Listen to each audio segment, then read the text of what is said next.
Alright guys, welcome back to another video. Today I'm going to show you guys how to replace an AC compressor on a Lexus SC400. Now I have already replaced my AC compressor, but it's pretty simple and I just wanted to make a video real quick to show you guys what you need to do. Now mine is a 95. I believe this should apply to all years. So mine is non-VVTi. I think VVTi was 97 and up. So your AC compressor is located right here to the right of the engine. Basically the last thing the belt is connected to, or the last pulley.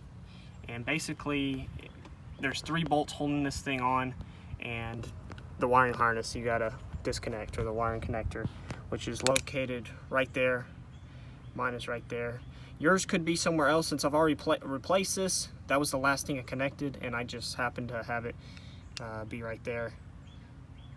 And if it will focus, right there. So when I did replace my old one, I couldn't really find where the connector was, so what I did is I just unbolted the AC compressor and kind of just felt around it while it was kind of loose down there, and then I got it disconnected. So, but if yours is just right there, you can unplug it nice and easy. So the first thing you really want to do is kind of just get it lift it up, whatever, and then disconnect your battery. Next, what you want to do is get the serpentine belt off, and basically you want to, here is your tensioner right here, and basically you want to turn this thing, I believe, counterclockwise. I believe this is a 14 millimeter bolt, and get on there and then turn that counterclockwise, and then you can pull this belt off, and then you can get the entire belt off, or just, you know, at least get it off the AC compressor so you can start removing the 3 bolts. After you disconnect the battery, get the belt off. To remove it, you have 3 bolts. They're 14 millimeter. 2 are fairly easy to get to, and 1 is kind of hard, but if you have the right tools, it's pretty easy. The first bolt is located right here underneath, kind of right next to the oil filter. Some people say that to remove the oil filter, so it's easier to remove that, but I was able to get to it without touching the oil filter. You'll just need a long extension, 14 millimeter, to get that. And then, as you can see, there's the AC compressor. And then up here, here's the other one up here. So in the front, there's one right there, and you come down here where the oil filter is at, and you can see there's the other one right there. Now the one I was talking about that's kind of hard to get to is in the back, and when you have your new AC compressor, you will really notice. But let me see if I can get a light on it. Back there, you can see that bolt right back there where my light's shining on. But back there is the last 14 millimeter bolt, and then this thing kind of just drops down. But I like, when I did this, guys, is I went through here with a long extension. I don't know, I think it was like 3 feet or 4 feet, with a swivel socket to the 14. Then I was able to get onto it and loosen it up. And then when you get the new one in, the first bolt that I showed you guys near the, like right next to the oil filter, which is right here, you can see this, there's this little bracket the AC compressor kind of just, you have to push into. It kind of just holds it steady. It was not too bad.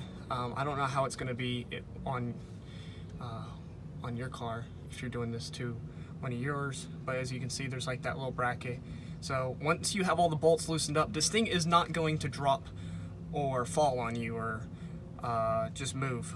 You're gonna have to like wiggle it out a little bit, use some force, and then when you get the new one back in, you're gonna have to kind of like push this kind of through, kind of like if you were doing an alternator or something like that. So yeah, once you have that bolt lined up and it goes through, and you start getting it tightened down a little bit, all the other bolts will pretty much be lined up, and you don't have to really mess with the AC compressor anymore. And something else, when you get your new compressor, you're gonna have to swap over, I believe it's the manifold, or like on top of the AC compressor. There's 4 bolts.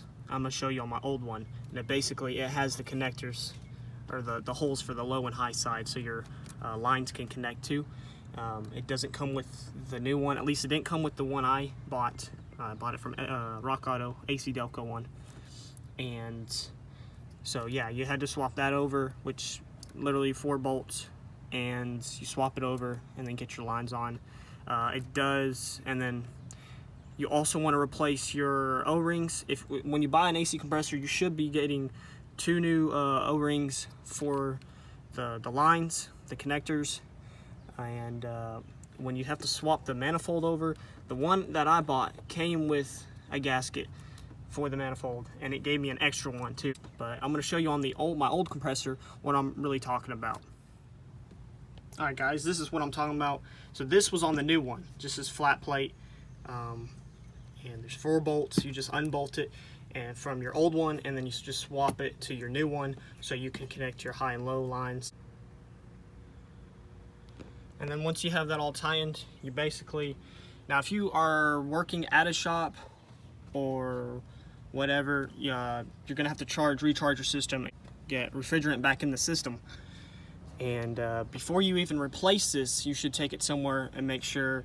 I would evacuate all the refrigerant out of the system and do a pressure test, have them do a pressure test, or you do the pressure test, so you know that maybe it's just a leak and not just the compressor that's bad.